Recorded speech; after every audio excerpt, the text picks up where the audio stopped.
In this video, I'm going to show you a fascist Britain strategy on the Mosley path. This run uses several game mechanics to quickly defeat four major powers by around June 1938 and then form the Imperial Federation. The goal is simple: turn Britain into an unstoppable empire before the Second World War even properly begins. At the start of the game, Britain is under the naval treaty.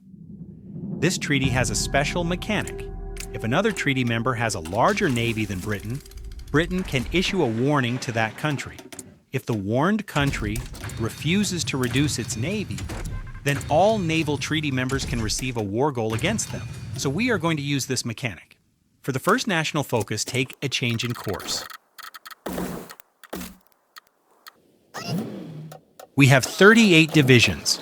Bring all of them back to Britain and prepare a naval invasion plan against France.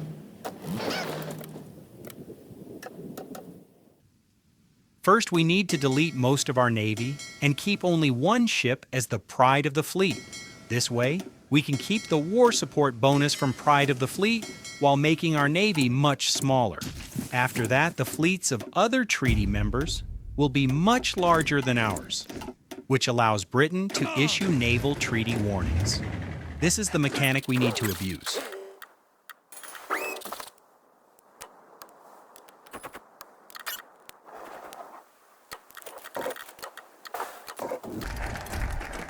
By the time this focus is completed, we should also have around 50 political power. Now go to the Decisions tab and issue a naval treaty warning to Australia. Australia has a very high chance of refusing to comply with the treaty. Once that happens, France and Italy will definitely declare war. France starts with disjointed government, so it is extremely weak in the early game. We can quickly occupy Paris and force France to capitulate.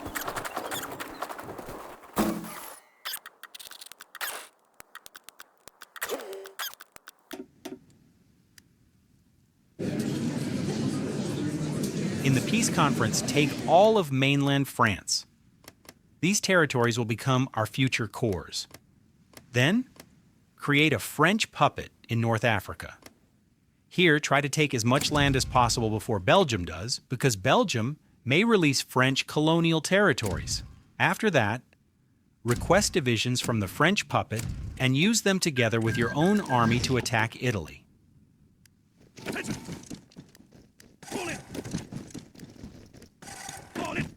In the peace conference, take all of mainland France. These territories will become our future cores. Then create a French puppet in North Africa. You can choose to request divisions from your French puppet and use them to attack Italy together with your own army. But this is optional. In this run, I will show you how to defeat Italy without using French puppet reinforcements. Italy does not have many divisions in the early game, and most of them are fighting in Ethiopia. So we can use our numerical advantage to quickly split up and encircle the Italian army.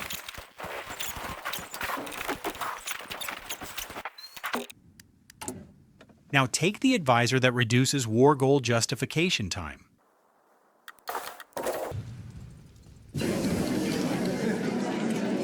We do not need to puppet Italy, just annex all of it directly.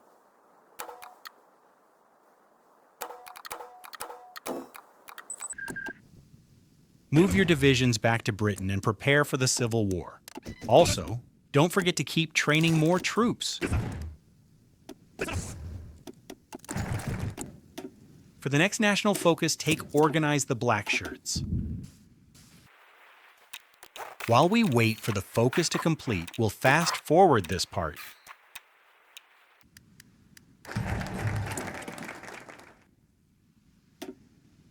My method for choosing states is to prioritize ports.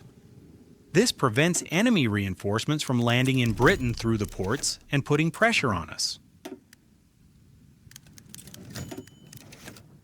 When the Civil War starts, we need to prioritize capturing the ports, then split up and encircle the British Army. But do not let Britain capitulate too quickly. Also, don't forget to keep training new divisions, because we will need them later against Germany.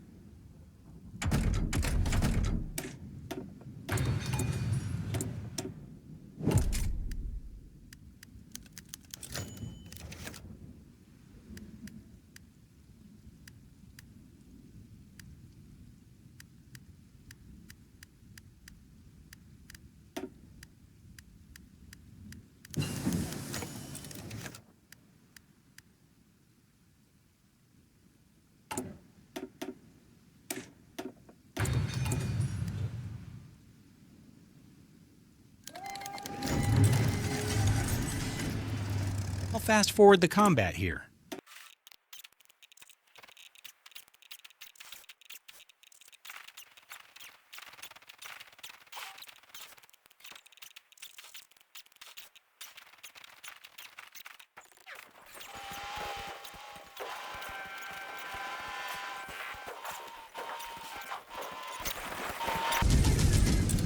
Now the front line is stable.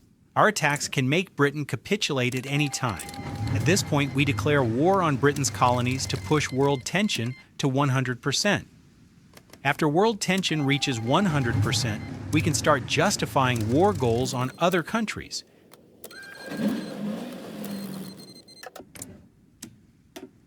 As you can see, we can now justify war goals. Since Britain is the leader of the Allies, and we are already at war with the Allies, any country we declare war on will join the Allies. Once Britain capitulates, those countries will capitulate with them as well. Now, let's announce today's lucky winners. Turkey, Romania, Czechoslovakia, Norway, Finland, Iceland, Denmark, Belgium, the Netherlands, Luxembourg, and Yugoslavia. Congratulations! You have been selected for early liberation. When declaring wars, be careful with the timing. Ideally, do not let this drag on past March 1937. By that point, Czechoslovakia or Poland may become the leader of the Allies. If that happens, defeating Britain will no longer be enough. You will also need to capitulate Poland or Czechoslovakia. And remember, we no longer have a real navy. That means we cannot launch another naval invasion into mainland Europe. So keep the timing tight, declare the wars quickly, and finish Britain before the faction leadership can transfer. Also, do not declare war on Austria or Greece. They usually will not join the Allies. Be careful with Sweden as well, because there is a chance that Sweden will not join the faction either.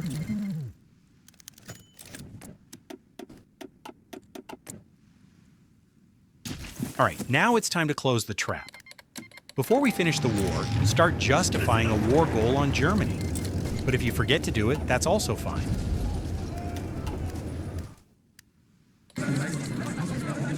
When taking land in the peace conference, pay attention to this. To complete the Imperial Federation focus as quickly as possible, annex all the colonies directly. For Canada, leave them with one state as a puppet. We need Canada to absorb the American cores later, and then we will integrate Canada through the Imperial Federation focus. That way, we will gain cores on the United States as well. Also, puppet Turkey and Poland. Take the Turkish Straits for yourself. The reason we puppet Turkey and Poland is that we need their divisions.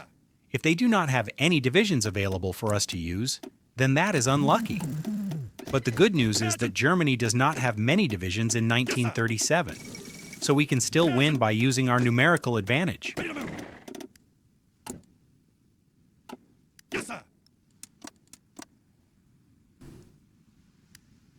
Well, that is really unlucky. They do not have a single division available for us to use.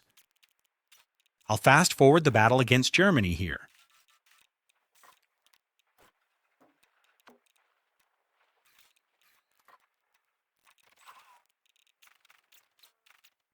We need to complete the Unite the Anglosphere focus before Canada can core the United States. So before declaring war on America, remember to wait for this focus to finish. It also gives us a war goal against the United States.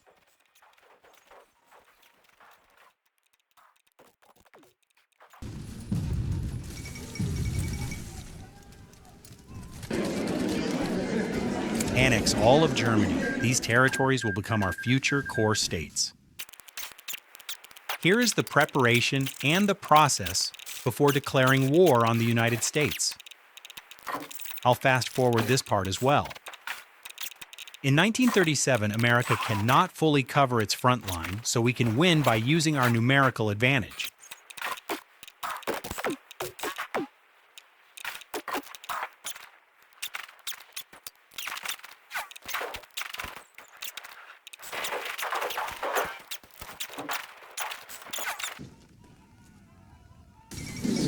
Annex all of the United States. These territories will also become our future core states.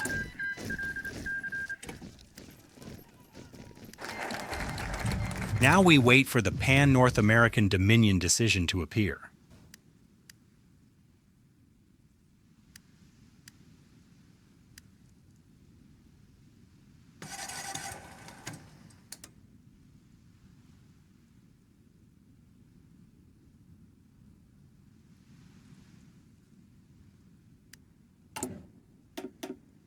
Then we continue moving toward the Imperial Federation focus. While waiting for the focus to complete, we can clean up the remaining countries in Europe. But during this part, I was not paying attention and forgot to justify war goals.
By 1938, we already have several hundred factories. From this point on, we can clean up the remaining minor countries in Europe, or go after Japan and the Soviet Union. Japan is especially vulnerable in 1938 because most of its army is fighting in China, leaving the home islands weakly defended. The Soviet army is also not very strong yet. So this is where we will stop for this episode. If you want to see how we tackle the Soviet Union next, or if you enjoyed this historical speed run, smash that sub button. We're building a new empire here.